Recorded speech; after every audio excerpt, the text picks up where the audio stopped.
Hrvatski šef diplomatije Gordan Grlić Radman rekao je da Hrvatska podstiče ostalih 5 članica Unije da priznaju nezavisnost Kosova, jer bi to doprinelo stabilizaciji regiona i samog Kosova. Ujedno, ova zemlja ističe da se protivi promjeni granica u regionu.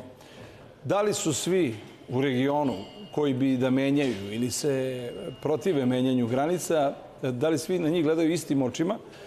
Zašto se Hrvatskoj žuri da Kosovo bude nezavisno?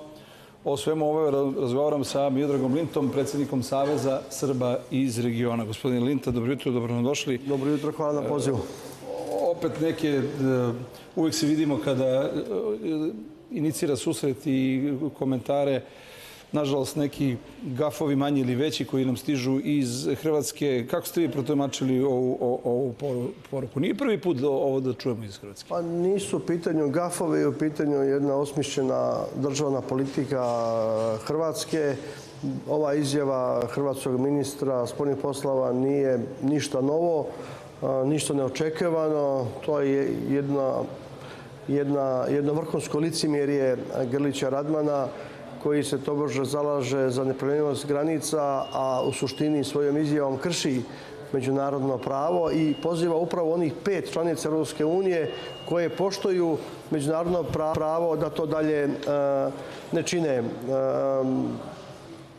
Vidjeli smo u prethodnom periodu niz izjava ne samo Grlića Radmana, nego i hrvatskog premijera, hrvatskog predsjednika Milanovića, koji daju apsolutno neprihvatljive, neprimjerene, pa čak i uvredljive izjave prema Srbiji, prema srpskom narodu. Mislim da mi ne možemo očekivati ništa dobro sa hrvatske strane. Mi imamo također niz izjava koje i dalje kvalifikuju Srbiju kao agresora.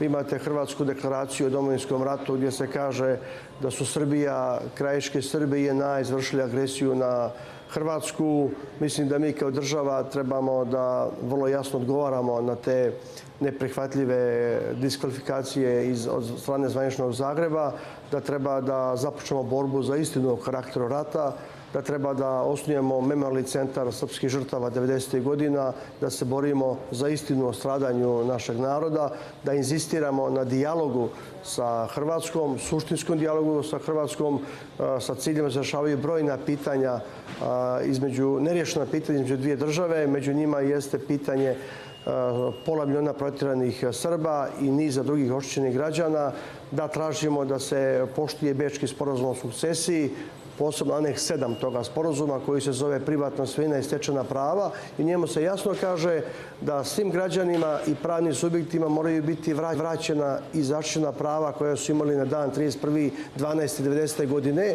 a svi ugovori sklopljeni za vreme rata pod pritiscima i pretnjama moraju biti proglašeni ništavnim. Treba da mi također insistiramo daleko jače na rješavanju pitanja nestalih lica. Vi često sad čujete od strane hrvatskih zvaničnika kako imaju otvorena pitanja sa Srbijom, među njima ističu pitanje nestalih lica. Hrvatska ima spisak od 1864 nestala lica i stiče se utisak da samo Hrvatska potražuje rješavanje nestalih lica. A činjenice pokazuju da je više od pola, gotovo 2/3 od toga broja su nestali Srbi. Da Hrvatska nije priznala dodatni spisak od 600 nestalih Srba koji je poslan prije 7-8 godina zvaničnom Zagrebu. Da na području Hrvatske imate desetine poznatih grobnih mjesta gdje se nalaze posmrtni ostaci Srba. U Hrvatskoj nema političke volje da se ti posmrtni ostaci ekshumiraju i da se identifikuju i predaju porodicama žrtava. Imate također u Zavodu za sudsku medicinu u Zagrebu oko 900 posmrtnih ostataka koji su ekshumirani.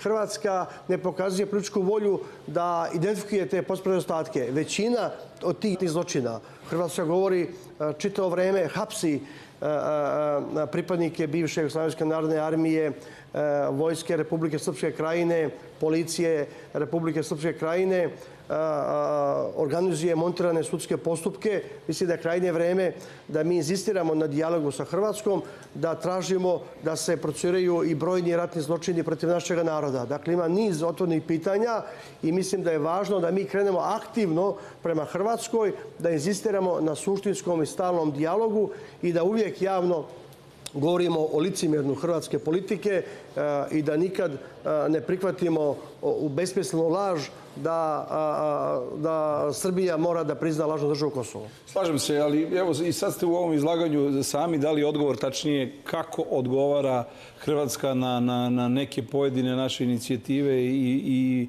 potraživanja, ali svakako kad sam rekao GAF, naravno da je reč o strategiji i politici, nekada je to manja ili veća težina, u ovom slučaju to i tekako ozbiljno. Grlić Radman je, govoreći o Zapadnom Balkanu, rekao da su za stabilnost regiona ključne 3 stvari: poštovanje teritorijalne celovitosti država, ustavna jednakopravnost Bošnjaka, Srba i Hrvata u Bosni i Hercegovine i uspostavljanje međusobnog poverenja nakon ratova 90-ih. Mislim, kako kao prvo na ovaj način se poštuje teritorijalna celovitost država?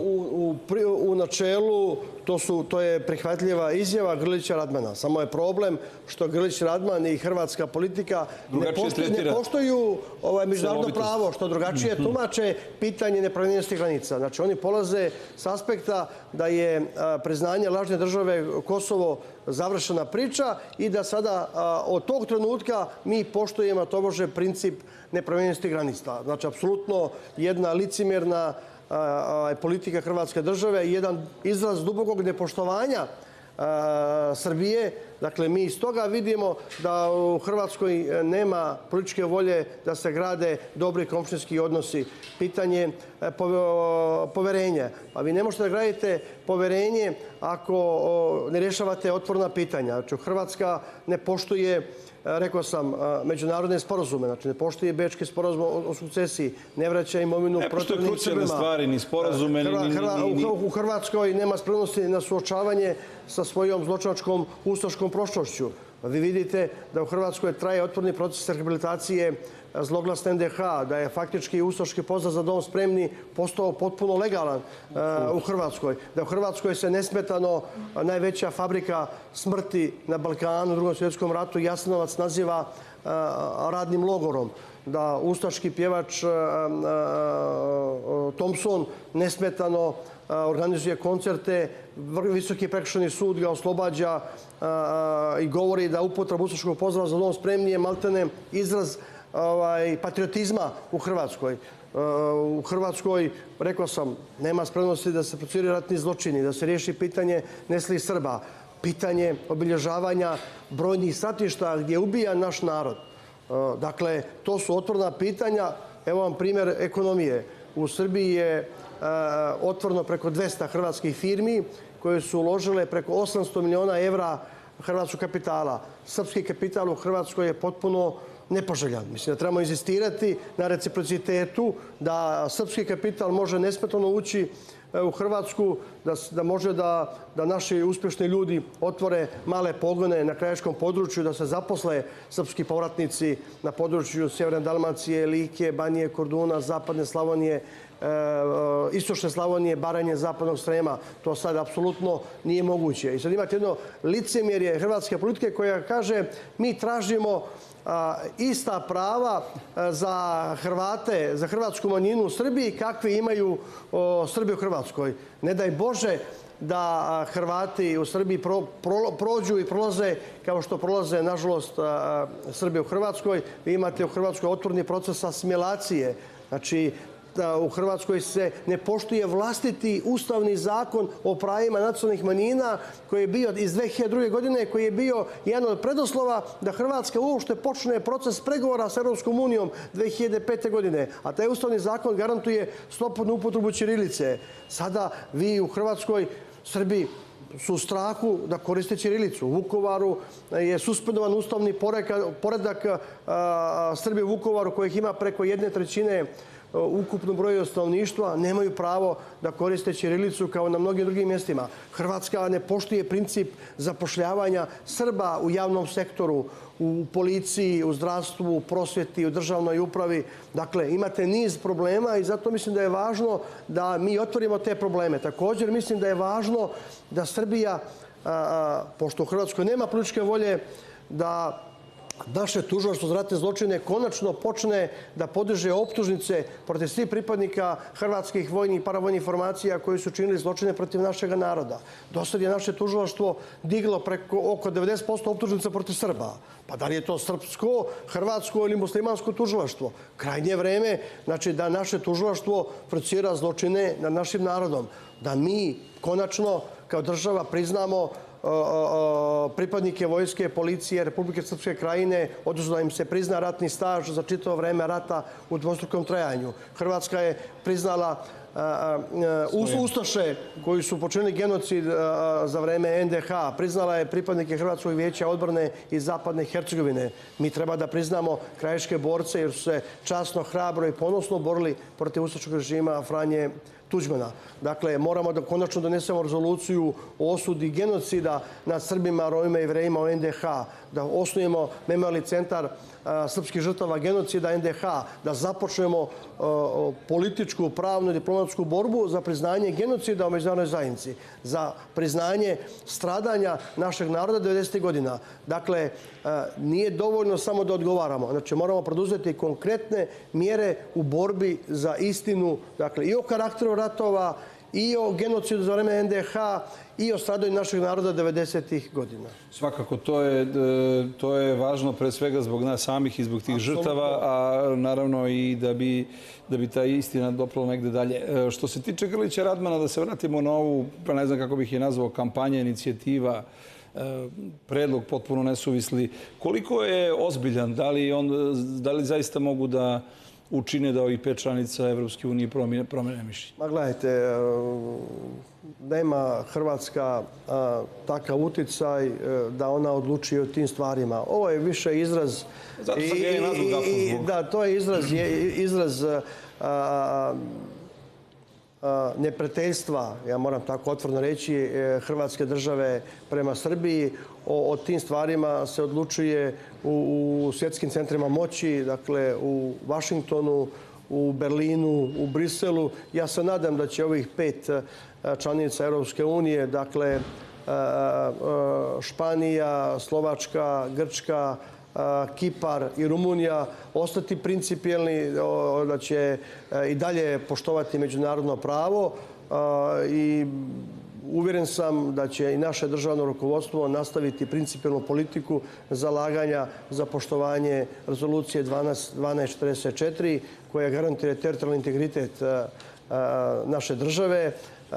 Dakle, Srbija je spremna za dijalog, Srbija se apsolutno zalaže za kompromisno rješenje, ali kompromisno rješenje se može samo tražiti u okviru Ustava Republike Srbije i poštujući, ponavljam, rezoluciju 1244. Tako da izjave Grlića Radmana za nas nisu relevantne. One su samo, kažem, izraz dubokog nepoštovanja naše države i dokaz da Hrvatska ne želi dobre komšijske odnose. Sad pogledajte, s jedne strane Grlić Radman licemjerno traži priznanje Kosova i Metohije, a s druge strane insistira na poštovanju Dejtonskog mirovnog sporazuma gdje je Republika Srpska, dakle, mora da ostane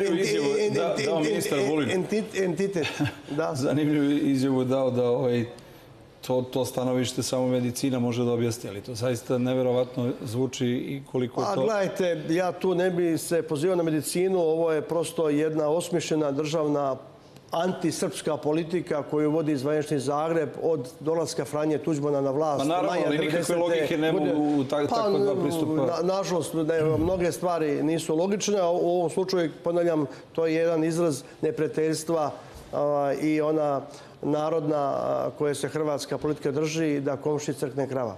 Dobro, Grliću Radmanu nije to prvina, narodski rečeno, malo je i brljao i sa onim pričama sa povećavanjem, da Hrvatska radi na povećavanju vojnika u okviru KFOR-a. To je bio prst u Grlić Radman, oni su prvo krenuli sa onom skandaloznom pričom da će Hrvatska tobože da otvara vojni kamp na Kosovo i Metohiji. Na kraju je morao da reterira, da spusti loptu i da kaže ono što je istina, da će Hrvatska povećati samo broj vojnika u okviru svog kontingenta, ali to vam je dokaz neprijateljstva prema Srbiji. Kakva je potreba Hrvatske da povećava svoj kontingent na Kosovo i Metohiji Znači, to vam najbolje govori da Hrvatska, ponavljam, ne želi fer i dobre odnose sa Srbijom. Pomenuli ste malo pre neke načine šta bi trebalo činiti i tako dalje i tako dalje. S druge strane, pokušaj razgovora bili su pre nekoliko godina svojevremeno sa Kitar Grabarović, sa predsjednicom Hrvatske, predsjednik Vučić, tako je, bivšom, pa i sada sve ono što se čini za Hrvate u Srbiji. Nedavno je vraćena Hrvatska kuća u Novom Sadu i tako dalje. Sve su to fair gestovi i postupci sa naše strane. Kako ocenjujete uopšte te odnose i da li oko suštinskih stvari tu ima kilometarskih razilaženja? Da li je naša strategija upravo ovo što ste rekli, memorijalni centri, osvrt na žrtve i tako dalje? Ja mislim da mi moramo da aktivno krenemo tome pravcu. Znači, Srbija, ne samo prema Hrvatskoj, Srbija šalje jasnu poruku da želi dobre, fair komšijske odnose, dakle ne samo sa Hrvatskom, da želi i sa Bosnom i Hercegovinom, i sa Crnom Gorom, i sa Makedonijom, i sa Slovenijom na bazi međusobnog poštovanja, uvažavanja. Naš stav je veoma poznat što se tiče Bosne i Hercegovine. Znači, mi se zalažemo za poštovanje Dejtonskog mirovnog sporazuma, ali za poštovanje izvornog Dejtonskog mirovnog sporazuma po kome su u suštini i Republika Srpska i Federacija BiH države, a Bosna i Hercegovina državna zajednica. S druge strane, vi vidite stalno nastojanje bošnjačke politike, političkog Sarajeva, da se uruši Dejtonski mirovni sporazum i bošnjačka politika u suštini ne odustaje od ratnih ciljeva Alija Izetbegovića, čiji je strateški cilj bio stvaranje unitarne islamizovane Bosne i Hercegovine u kojoj bi Srbi bili građani trećeg reda, a dobar dio njih bi bio protjeran. Najbolji vam je dokaz pola miliona protjeranih Srba sa područja Federacije BiH. Što se tiče Hrvatske, dakle, trebamo da vodimo aktivnu politiku borbe, ponavljam, dakle, za istinu o karakteru ratova. Mi ne smijemo nikada da ćutimo na besmislene laži hrvatske politike da je Srbija izvršila agresiju na Hrvatsku, da su krajiški Srbi izvršili agresiju na Hrvatsku. Pa kako sam ja, koji sam rođen i živio u opštini Vrginmost na Kordunu, i moji preci, a izvršio agresiju na vlastitu kuću, na vlastito imanje, i mnogi krajiški Srbi, dakle, od Sjeverne Dalmacije do istočne Slavonije, Baranje, Zapadnog Srema. Dakle, inzistiranje da Srbi nisu željeli rat, rat je želio ustaški režim Franje Tuđmana. To vam najbolje potvrđuje prvi hrvatski ministar policije u prvoj vladi Franje Tuđmana, Josip Boljkovac, koji je u svojoj knjizi "I istina mora izaći van" jasno rekao da rata ne bi bilo da ga Hrvatska nije željela. I također inzistiranje, ponavljam, uvijek u borbi za istinu o stradanju Srba na području Hrvatske. Dakle, prema nekim istraživanjima na području Hrvatske je stradalo preko 10.000 Srba. Volio bih da prokomentarišemo i ovu priču oko presude Ratku Mladiću koju je uzdrmala region. Svi su jedva dočekali presudu po kojoj je izvršen genocid u Srbiji. Ipak pre neki dan je bila interesantna, ima određenu zaista težinu izjava izraelskog istoričara koji kaže, Grajfa, da niko ne treba da mu objašnjava šta je genocid i da je nezavisna međunarodna komisija dokazala da ga u Srebrenici nije bilo. S jedne strane. S druge strane, Grajf, komentarišući zločine koji su se dogodili, da je od 1992. agresor postao žrtva, a žrtva agresor. Velika je stvar što je vlada Republike Srpske prije 2 godine osnovala nezavisnu međunarodnu komisiju za istraživanje stradanja naroda na području Srebreničke regije od 1992. do 1995. godine. Tu komisiju čini 10-ak uglednih stručnjaka na čelu, upravo ste ga pomenjali, na čelu sa poznatim izraelskim istoričarom i svjetski priznatim stručnjakom za pitanja genocida doktorom Gideonom Grajfom.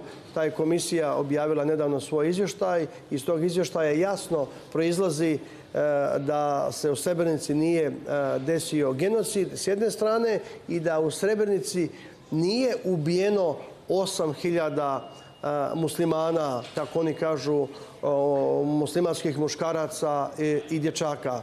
Kako je nastala kako je nastala ta brojka od 8.000 ubijenih muslimanskih muškaraca i dječaka, kako oni, ponavljam, govore, tako što znači, ne postoji nikakav materijalni dokaz. I to je tvrdila ova komisija koju je formirala Vlada Republike Srpske. Znači, taj brojka je nastala iz raznih spiskova nestalih lica 95. 96. godine i vremenom je donijeta odluka u zapadnim centrima moći da se svi ti ljudi sa tih spiskova nestalih da se proglase ljudima koji su streljani tokom jula 95. godine. A na tim spiskovima utvrđeno je, imali ste žive ljude koji su glasali na izborima 96. godine, odmah posle završetka rata. Zatim imate nekoliko hiljada muslimana koji su poginuli u borbama od 92. do 95. godine. Pa procene međunarodnih zvaničnika koji su bili, dakle to su zvaničnici Ujedinjenih nacija i drugi nezavisni međunarodni posmatrači iz 95. godine koji su govore da je kolona od 10-15 hiljada muslimana koji su krenuli u proboj jula 95. godine od Srebrenice prema Tuzli, dakle to je otprilike udaljenost oko 60 km, da je njih gotovo 3.000 stradalo u borbama. Svi se oni sada vode kao streljana lica. Dakle, ovo je jedan od najvažnijih dokumenata Republike Srpske, ali veoma važan dokument za Srbiju. Ja mislim da je veoma važno da je Srbija, da Vlada Republike Srbije također osnuje međunarodnu nezavisnu komisiju za istraživanje stradanja i Srba i Bošnjaka od 92. do 95. godine, da tu komisiju čine najugledniji stručnjaci, svjetski priznati stručnjaci iz oblasti istraživanja genocida i međunarodnog humanitarnog prava i da mi kao država započnemo borbu da se utvrdi šta se zaista dešavalo jula 95. godine u Srebrenici. Dakle, da se sagledaju sve okolnosti, sve činjenice i da se utvrdi prava istina. A prava istina iz svega što do sada znamo jeste da se u Srebrenici nije desio genocid i da u Srebrenici apsolutno nije streljano 8.000 muslimana. Što tiče presude Ratku Mladiću, to je jedna duboko nepravedna politička presuda. Pa ta presuda dodatno postiče nepoverenje, produbljuje nepoverenje između Srba i Bošnjaka zato što je zasnovana na lažima. Pa evo imamo časno svjedočenje, odnosno izjavu jednog od 5 sudija žalbenog vijeća, to je sudija, odnosno sutkinja Nijambe, koja je u svome izvještaju jasno rekla da je ova drugostepena presuda Ratku Mladiću u suštini zasnovana na lažnim dokazima. Naime, ona je utvrdila da je ključni svjedok, saradnik tužilaštva Momir Nikolić, dakle čovjek, pripadnik koji je bio načelnik bezbednosti Bratunačke brigade, za koga je utvrđeno da je učestvovao zaista u streljanjima jednog dijela muslimana. On se nagodio sa Haškim tužilaštvom i zbog te nagodbe iz njegove optužnice je izbačena kvalifikacija genocida. On je na kraju osuđen na svega 20 godina i nakon 2/3 izdržane kazne on je pušten na slobodu. U suštini, Momir Nikolić je svojim lažnim svjedočenjem doprinio, imao ključnu ulogu da se ne samo general Ratko Mladić, nego i Radovan Karadžić i drugi visoki oficiri Vojske Republike Srpske osude za nepostojeći genocid u Srebrenici. Zbog toga mislim da je važno, već sam govorio, da osnujemo memorijalni centar srpskih žrtava 90. godina, da u okviru toga centra imamo i istraživački centar i da započnemo analizu haških presuda i da se borimo za utvrđivanje istine i da kad utvrdimo punu istinu, da se borimo za preispitivanje haških presuda. Za kraj bih hteo da čujem od vas i jednu interesantnu da mi kažete da li to stoji ili ne. Pre svega Hrvatska zagovara evroatlantski put, Bosna i Hercegovina svim međunarodnim frontovima drži tu zemlju u fokusu, istina onako kako vidi stvari. U interesu je kao stabilna, funkcionalna i prosperitetna susedna država. Sa druge strane, na sve načine pokušavaju da blokiraju put Srbije. Da li put Srbije ka Evropskoj uniji ide preko Hrvatske?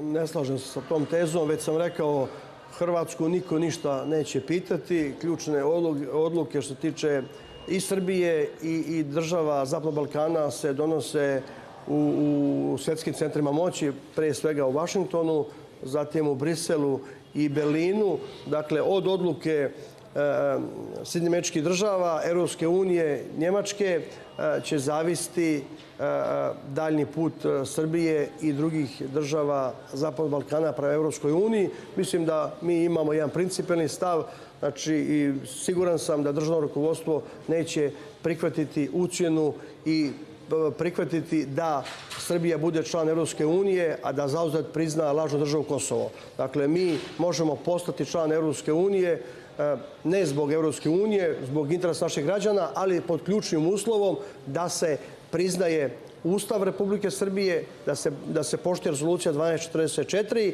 da se nađe kompromisno rješenje, dakle, u okviru našeg Ustava i poštovanja rezolucije 1244. Znači, van toga, apsolutno, po meni, nije moguće govoriti o ulasku u Evropsku uniju. Važno bi bilo da se ove stvari reše. Mnogo godina je prošlo zaista od sukoba, ali za pojedine političare i ljude u Hrvatskoj kao da je vreme stalo. Imaju te huškačke... Mislim da hrvatski političari, bošnjački političari žive zarobljeni duboko u prošlosti. Dakle, da oni ponavljaju i drže se one besmislene, brutalne laži koju, nažalost, i dalje dominira u jednom dijelu zapadnih centara moći, da je Srbija glavni, odnosno jedini krivac za ratove na prostoru bivše Jugoslavije, da je Srbija izvršila agresiju, da smo mi zločinačka strana, a da su Hrvati, muslimani, Bošnjaci i Albanci bili nevine žrtve velikosrpske agresije. Dakle, to je jedna brutalna laž. Na toj laži nije moguće graditi pomirenje i uspostavu poverenja. Vi ne možete graditi pomirenje i poverenje ako imate duple standarde o suđenjima za ratne zločine. Tako je, nažalost, toliko puta pomenuta... za poštovanje žrtava. Vi sada imate da se glorifikuju, veličaju muslimanske, hrvatske, albanske žrtve, dok se srpske žrtve prešućuju, omalovažavaju, negiraju ili minimiziraju. I s druge strane imate stalna hapšenja i suđenja za ratne zločine samo Srbima, dok se apsolutno ne čini ništa da se prociraju brojni ratni zločini koji su počinjeni od strane Hrvata, Bošnjaka i Albanaca prema srpskim ratnim zarobljenicima i srpskim civilima. Dali ste u ovom gostovanju dosta konstruktivnih i dobrih predloga. Hvala vam na tome, hvala na uopšte priči što ste bili sa nama ovog jutra. Miodrag Linta, predsjednik Saveza Srba iz regiona, bio nam u gostima. Hvala još jednom.